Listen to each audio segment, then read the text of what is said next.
നമ്മുടെ ആഗ്രഹങ്ങൾ ഒന്നും നടക്കുന്നില്ല, അല്ലേ? ശരിയായിരിക്കാം.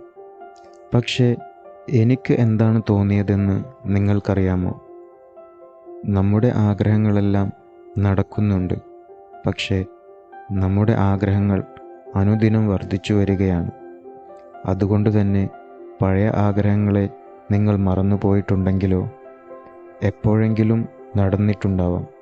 നിങ്ങൾ ശ്രദ്ധിക്കാതെ പോയതാണെങ്കിലോ നിങ്ങൾ അങ്ങനെ ചിന്തിച്ചിട്ടുണ്ടോ? എന്നാൽ ഇപ്പോൾ ആഴത്തിൽ ചിന്തിക്കുക. നിങ്ങൾ മറന്നുപോയ പല കാര്യങ്ങളും ഓർക്കുന്നത് നല്ലതാണ്.